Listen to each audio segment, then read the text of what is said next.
Thank you all for joining us. And I actually wanted to start. You tweeted last or posted last night All right. that this was the conversation. And yes, thank you for joining us, Governor, and thank you so much to the WEF for hosting this. This is the conversation that Donald Trump tried to cancel. Don't miss it. 11:30 Pacific. Thank you to our Pacific time viewers. Yeah. In fact, this is a different conversation in the WEF's defense. It was the privately run USA House, which is endorsed by the State Department, funded by big American companies, which did pull an event with you with Fortune yesterday. Yeah. And I guess I wondered to begin with, what does that tell you about the way the U.S. private sector, which is really very heavily represented here, so you're going to get me in trouble right off the bat. Political moment. I looked at I admit, looking at the list, McKinsey and Microsoft and a few California companies. So what the hell are they even talking about? But it's indicative, I think, of America.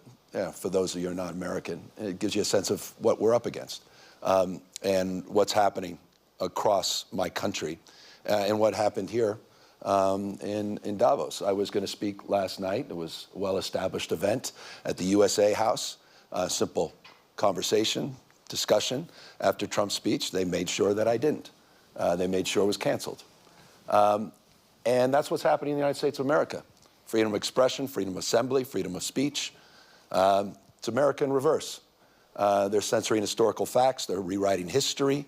They're censoring books, 4,340 books, libraries, and in schools, banned in the United States of America.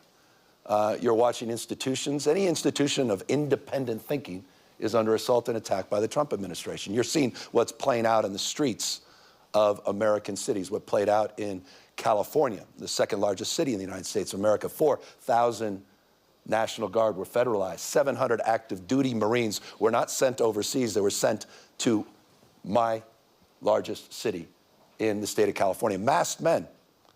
Guy Greg Bovino, dressed up. It's as if he literally went on eBay and purchased SS garb.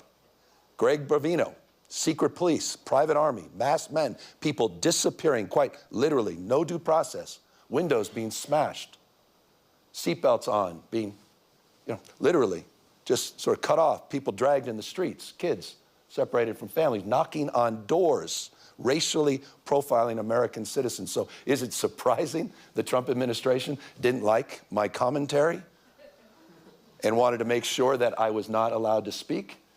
No, it's consistent with this administration and their authoritarian tendencies. But forgive me, these are objective facts. But I would say this was not, just to be clear, this was a private enterprise endorsed by the State Department, but these are a lot of decisions are being made by private companies right now. This is, this is a capital. This is probably the central global gathering of CEOs. And I guess I wonder if you can give me a review of how you see these folks. And you know your way around this world. How you see those people behaving.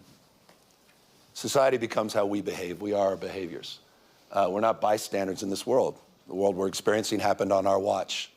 So in the relationship to your question, yeah, they're complicit in some respects to this moment.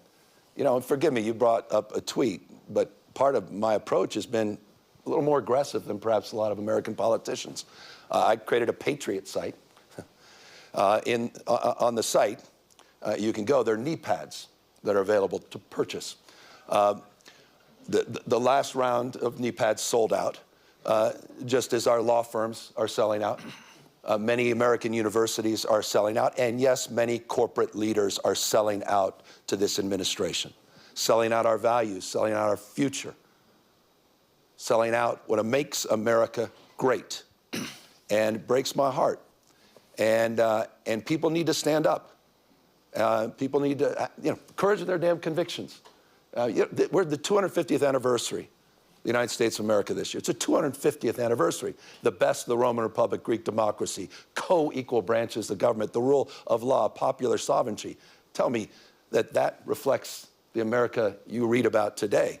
There's no rule of law. It's the rule of dawn.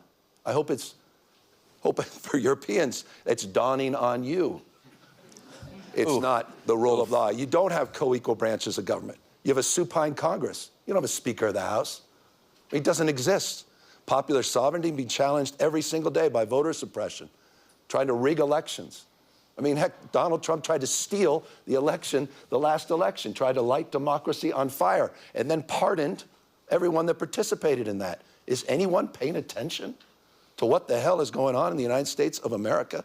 So my state of mind is a little different, perhaps, than many others. I won't be complicit at this moment. I won't. I can't. I can't look my kids in the eyes. And so I'm just blessed that I get to represent a state that's larger than the size of 21 U.S. states combined. Where 27% of us are foreign-born, we practice pluralism. That's a word you haven't heard in America in a year. Where we dominate in every critical category in terms of energy and daring and entrepreneurialism and innovation. Look, give me a category. In California outperforms, fourth largest economy in the world. And so we can punch above our weight. We can come here with formal authority and a little moral authority. And I tell you, we need a little moral authority in our body politic in the United States of America today. Governor, how do you balance? Good morning, everybody. Sorry. I figured we would. Yeah.